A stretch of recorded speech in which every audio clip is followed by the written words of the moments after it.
My mother had a talent for making me disappear every Christmas without ever saying the words out loud. I'm Nora Ellison. I'm 34 years old. And by the time I bought a manor in a quiet Vermont town, I had already spent most of my life learning what it felt like to be treated like an afterthought in my own family. For years, December 25th meant the same thing for me. A missing seat at the table.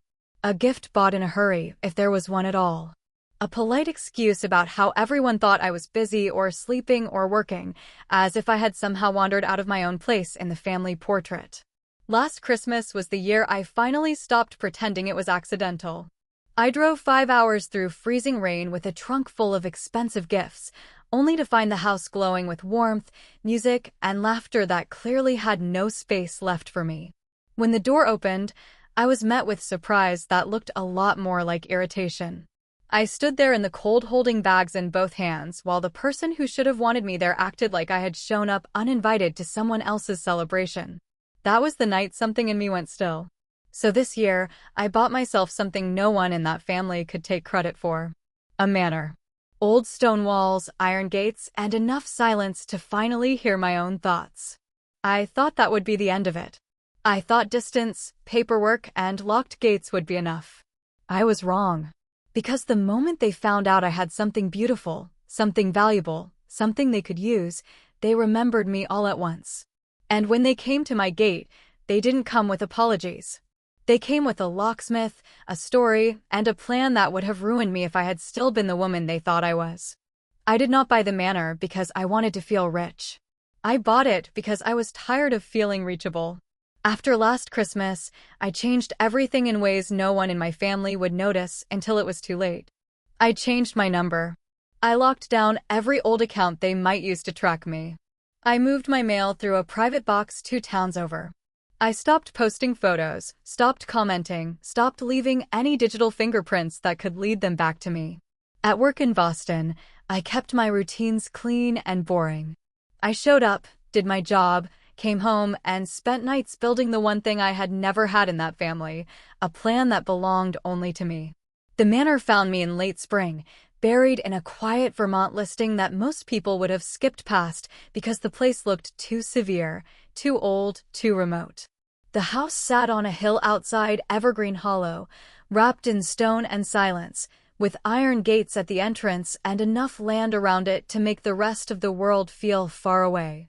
The locals called it Blackthorn Manor, and it came with layers of legal protection because it was part of the historic district. Most buyers would have seen red tape. I saw armor. I bought it through a trust structure that made the paperwork harder to follow than a normal deed. I wanted privacy, but more than that, I wanted distance between my name and anything my family might try to touch. By December, the house was finally mine to live in, even if the title sat inside a legal arrangement too boring for most people to understand and too strong for careless liars to get around. 3 days before Christmas, I drove up with a car full of groceries, books, candles, and enough good wine to last a week. I remember standing in the front hall on that first night, listening to the quiet settle over the house like it had been waiting for me. No one interrupting me. No one asking what I had brought for Logan. No one telling me to be patient, to be gracious, to be the bigger person, as if being neglected had always been some moral test I was supposed to pass. For the first time in my life, silence did not feel like punishment. It felt chosen. I walked through every room slowly, trailing my fingertips over old wood and cold stone, and I let myself imagine a Christmas that belonged to me. I lit the library fireplace. I opened a bottle of Cabernet. I sat in a leather chair and watched the flames until I realized something almost embarrassing. I felt safe. That feeling was so unfamiliar that it made me laugh out loud in an empty room. I should have known peace that sharp would never go unchallenged.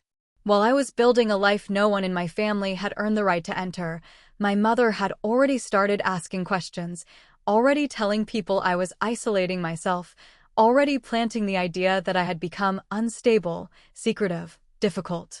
In other words, exactly the kind of woman people stop believing when she says she is in danger. That was always her favorite trick. She never had to hit me or scream at me in public. She just had to tell the story first. By the afternoon of December 23rd, She was ready to tell another one at my front gate. I heard the engines before I saw the cars.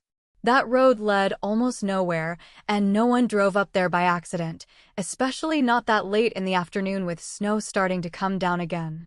I was in the kitchen filling a glass of water when the sound rolled up the driveway, low and expensive.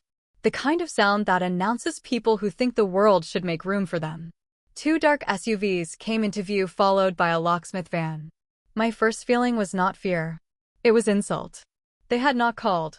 They had not apologized. They had not shown up to say they missed me. They had brought tools. My mother stepped out in a cream wool coat that looked like she had dressed for a holiday photo shoot instead of a trespass. Behind her came my father, Richard Ellison, already wearing the tired expression he used whenever he wanted strangers to think he was the reasonable one. Logan climbed out of the second SUV talking into his phone, then started unloading flat-packed display stands and storage bins like he was arriving for a job. That told me more than any speech could have. They were not here to visit. They were here to install themselves. I walked down to the gate and stopped on my side of the bars. My mother smiled at me in that pained, delicate way she used when she wanted an audience to believe she was suffering nobly. "Nora," she said, as if this were all so simple, "open the gate, sweetheart." "It is freezing." I asked the only question that mattered. "How did you find me?" Richard sighed before she could answer. "Logan found a tagged flooring photo online," he said. Then he cross-checked the stonework with an old preservation archive. "You really should be more careful." There was something so calm about the way he said that, as if violating my privacy proved I had somehow failed an intelligence test. My mother stepped closer to the bars. "We were worried about you. Spending Christmas all alone in a place this big is not healthy. We thought family should be together." I almost laughed. Family had never needed to be together when I was the one left outside.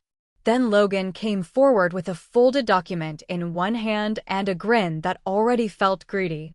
"Good news," he said. "We solved the space issue." He pressed the paperwork against the gate so I could read it. It was styled like a shared residential use agreement with language about guest wing access, family holiday overflow, event hosting rights, and long-term occupancy protections. At the bottom was a version of my signature close enough to sting. My stomach dropped. Not because I believed it would hold up in court, but because I knew immediately what their strategy was. Get inside first. Create a scene second. Force me into a slow legal mess while they turned my house into a set for whatever disaster Logan was currently selling online. "This is fake," I said. My mother dabbed at the corner of one dry eye and turned slightly toward the locksmith. "She is confused," she said softly. "She has been under so much stress. We are just trying to help her." The locksmith shifted uncomfortably. Richard took over in that low professional tone that had gotten him out of responsibility his whole life. "We have an agreement and a family situation. She gets overwhelmed. We are only trying to settle in quietly." Then Logan nodded toward the keypad and the locksmith stepped forward with his drill. It was that casual, that entitled. They did not even pretend long. They expected me to panic, to start shouting, to become the unstable woman my mother had already described. Instead, I took out my phone and started recording. My mother's smile faltered for the first time. "What are you doing, Nora?" I kept the camera steady on the drill, on the van logo, on Logan's face, on Richard holding the forged paperwork like it was already enough. "Building a timeline," I said. The deputy arrived just as the locksmith put the drill to the gate control box. Deputy Mason Cole was young, cold, and already irritated before he stepped out of his cruiser. He looked from me to the SUVs to the forged document in Richard's hand, and I could see him deciding, almost in real time, how much effort he wanted to spend on what he assumed was a wealthy family argument. My mother moved first. She approached him with the perfect amount of trembling in her voice. "Deputy, thank God. Our daughter has shut herself away, and she is not well. We have been trying to reach her for weeks." Richard handed over the paperwork with a weary expression meant to imply he had done everything right and I had forced this unpleasant scene. Logan stood in the background with the bins and rolled his eyes like I was making everyone's life difficult again. I stayed exactly where I was and kept my phone recording at my side. I said my name clearly. I said I was the lawful resident. I said they did not have permission to enter. I said the signature on that agreement was forged. The deputy glanced at the papers, glanced at me, and then made the mistake too many people had made before him. He listened to the calmer liar. My mother lowered her voice and said words I had heard variations of my whole life. She gets like this when she feels rejected. She thinks everything is an attack. Rejected. As if neglect were an emotion I had invented instead of a pattern she had built. The deputy gave me the kind of look that always lands on women who are inconvenient but articulate. Ma'am, if there is paperwork and a dispute over validity, this may be civil. Civil, as if a fake agreement, a drill, and a planned occupation were just a misunderstanding with good winter coats. Richard saw the opening immediately. We are not trying to remove her. We are trying to support family use of the property. Logan needs temporary space for a holiday content business he is launching. That was the first time the real motive made itself fully visible. A holiday content business. That explained the display stands, the bins, the lighting cases still in the back of the SUV. Logan had not come to live quietly in a basement. He had come to turn my house into a backdrop he could monetize while my mother played gracious hostess and my father called it helping. I asked Logan directly, still filming, "Are you trying to run events out of my home?" He smirked. "It is not your home like that, Nora." That line stayed with me. Not your home like that. Because underneath every lie my family ever told, there was always the same belief. Nothing that belonged to me really counted as mine if they decided they wanted it. The deputy stopped short of removing them.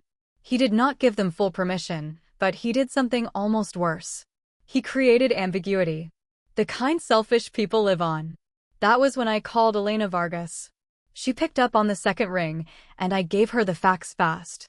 Forged occupancy agreement, attempted forced entry, possible utility fraud, preservation district property, active police presence. Elena did not waste time. Nora, do not let them bait you into a screaming match. Record everything. Ask the deputy to verify title ownership, not just residency paperwork. And if Logan is using the property for commercial activity, he is about to bury himself. I looked at my family, at the bins, the fake concern, the performance.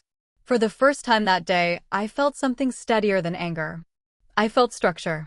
They had shown up believing I was alone. What they had actually done was step into a system of evidence, zoning, and title law that none of them understood. Elena called the deputy directly, then emailed certified title documents to his department while I stood in the cold watching my family perform innocence beside a locksmith van. 10 minutes later, the mood changed. It changed slowly, like ice cracking under too much weight. The deputy walked back toward the gate and asked Richard to hand over the agreement again. Then he asked a question my father clearly had not prepared for. If your daughter signed this as owner, why is title held by the Blackthorn Heritage Residential Trust? Richard blinked. Logan stopped moving. My mother actually lost her expression for a second before she put it back on. The deputy continued with the forced patience people use when they realize someone has tried to drag them into a lie. Ms. Ellison is the resident beneficiary and trustee occupant. She is not individually titled the way this document claims. That means your agreement has a serious validity problem before we even get to the alleged signature. Elena joined by speakerphone, and listening to her dismantle them was almost luxurious. She explained that no one had authority to create private occupancy rights against the trust the way this document attempted. She explained that any planned commercial use in a preservation district without approval would trigger violations. She explained that if Logan had already initiated utilities or seasonal business services using my personal information, the matter had gone well beyond a holiday misunderstanding. My mother tried to interrupt with something about family generosity and concern, but Elena cut clean through it. Concern does not arrive with a drill. For a moment, no one spoke. The deputy told them to leave the premises and stop unloading property. They finally started packing up, but not like people who accepted defeat. They moved like people storing rage for later. Logan shoved bins back into the SUV hard enough to crack one. Richard folded the forged paperwork with a shaking hand. My mother said nothing else to me in front of the deputy, which is how I knew she was already planning the next version of the story. They drove off before sunset. I watched them until the tail lights disappeared through the trees. Then I locked the gate and walked back toward the house. Inside, I checked the front camera feed and found static. Then the side entrance feed cut out too. Logan had done something on the way out, probably at the cable junction by the stone column near the drive. He had blinded the two cameras that mattered most if they came back after dark. A few minutes later, my phone rang from the utility company asking me to confirm a service update request I had never made.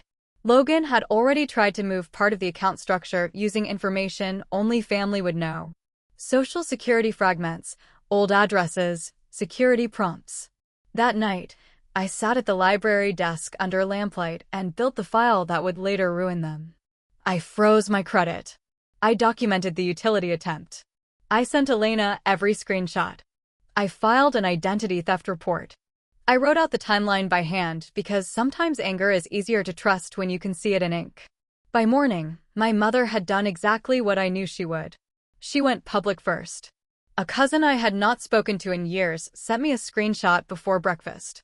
My mother had posted on Facebook that she and my father had driven all the way to Evergreen Hollow to check on their isolated daughter, only to find me confused, aggressive, and hiding alone in a dark historic home after weeks of concerning behavior. I read every comment without replying. Then I took screenshots of all of it and saved them into a folder labeled defamation. That was the difference between the old me and the woman sitting in Blackthorn Manor now. I no longer argued with lies in the moment. I archived them. Around 10, Logan tried again through a different angle. He submitted a vendor inquiry for a seasonal event permit using my address and a slightly mangled version of my name, probably hoping to establish a paper trail that made it look like operations had already begun. That was when the whole shape of their plan finally locked into place. Logan was drowning financially and needed a prestigious holiday venue fast. My mother wanted the social image of a curated family Christmas business with her as the face of warmth and tradition. My father wanted the whole thing framed as a cooperative family arrangement, so no one would ask where the money came from or why the house was being used at all. They were not trying to take shelter. They were trying to take narrative, space, and legitimacy in one move. Then I made the decision that changed the end of the story. I stopped thinking like a daughter trying to defend her peace and started thinking like an investigator setting conditions. Through Harold Whitmore at the local Heritage Society, I arranged a small Christmas Eve open house under the Trust's permitted residential heritage hospitality guidelines. No public announcement, just a handful of invited locals, a reporter, my attorney on standby, and a retired locksmith named Caleb Dunn who knew enough about entry jobs to recognize exactly what kind of forced access someone had attempted. The point was not a party. The point was witnesses with credibility my family could not outtalk. By late afternoon on Christmas Eve, the house looked dark from the road on purpose. Curtains drawn, exterior lights off, no sign of life. Inside, it was different. Lamps glowed low in the library and dining room. Harold and two preservation board members sat with mulled wine discussing plaster restoration. June Mercer, the local reporter, sat up quietly near the front hall where she could see and hear everything. Caleb stood by the back corridor window with the posture of a man already angry at whatever fool thought old houses were easy to breach. Officer Reed Porter, working private security detail arranged through Elena's network, waited deeper in the house, with another deputy close enough to move the moment entry became illegal beyond dispute. I stood in the foyer in a black dress I had chosen for one reason only. I wanted to look like someone who belonged in her own house. At 7:14, the sensor on the outer drive pinged my phone.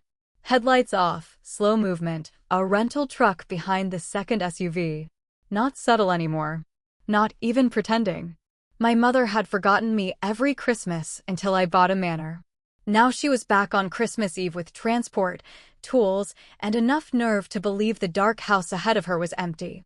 She was about to learn the difference between empty and waiting.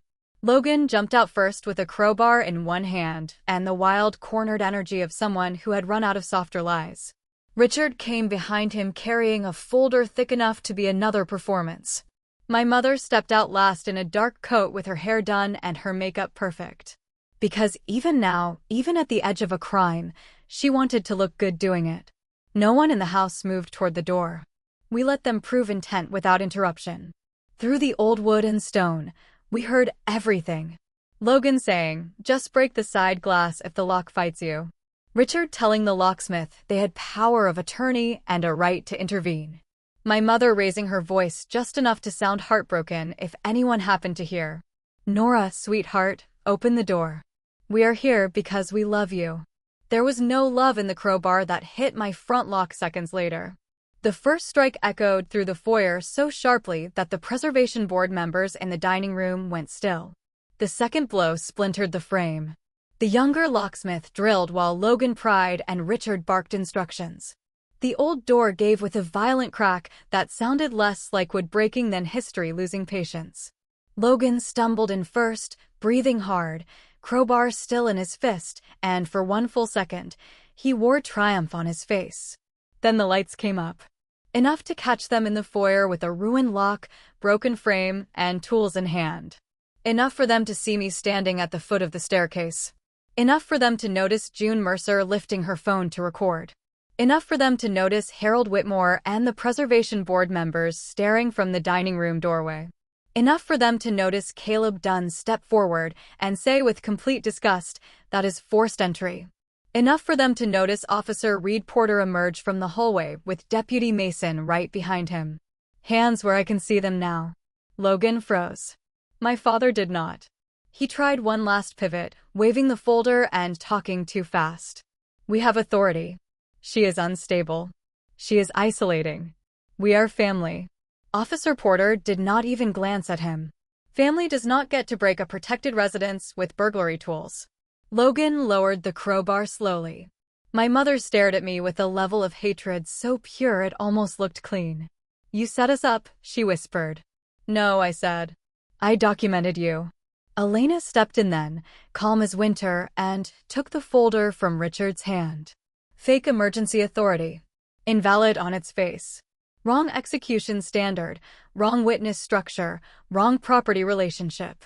You all committed a felony with paperwork you downloaded from the internet. My mother tried a different angle. She began to cry, loudly and beautifully, the same way she always had when she needed strangers to see pain instead of strategy. But this time the audience had context. June had the Facebook post. Elena had the forged agreement. I had the utility fraud trail. Caleb had the earlier timeline.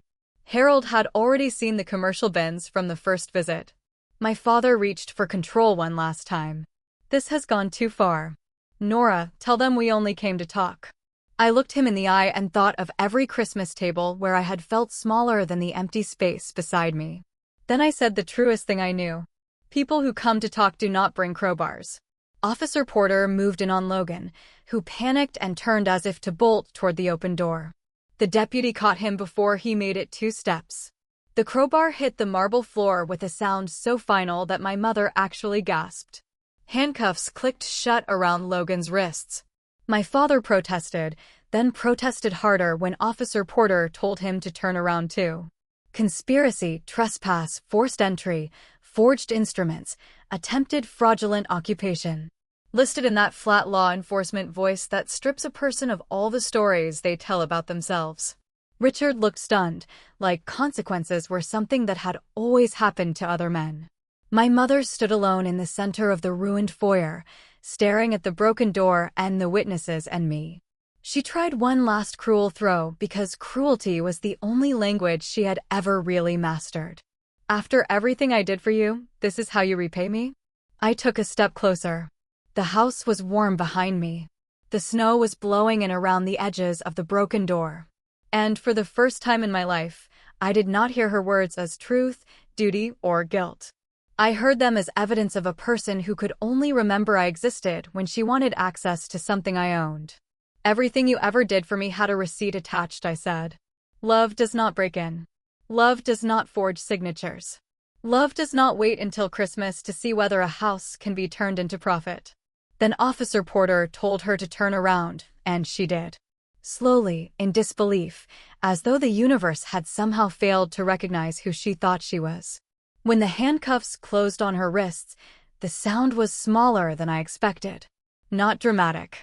Not cinematic. Just precise. That was what made it satisfying. Not revenge as chaos. Revenge as accuracy.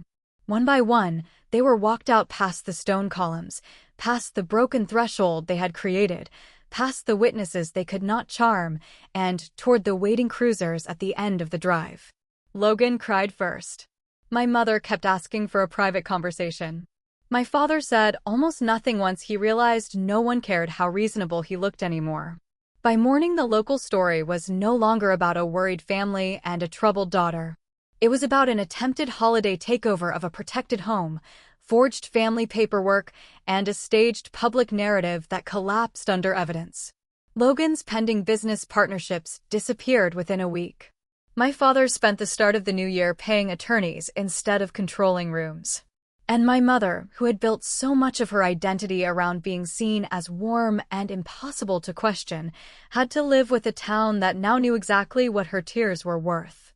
Later that night, after the statements were taken and the cruisers were gone and the temporary board was fixed over the broken door, I stood alone by the Christmas tree in the great hall with a glass of wine in my hand, and the quiet I had wanted all along finally returned to me.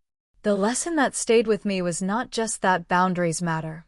It was that some people will call your boundary cruelty because your obedience used to benefit them. Family without respect becomes entitlement, and entitlement grows teeth the moment you build something it cannot control. Peace is not selfish. Evidence is not cold. Protecting yourself from people who keep wounding you is not a betrayal of love. Sometimes the healthiest thing you can do is choose yourself before the damage becomes tradition. And for the first time in all my years, Christmas did not feel like the season I got forgotten. It felt like the night I was finally seen.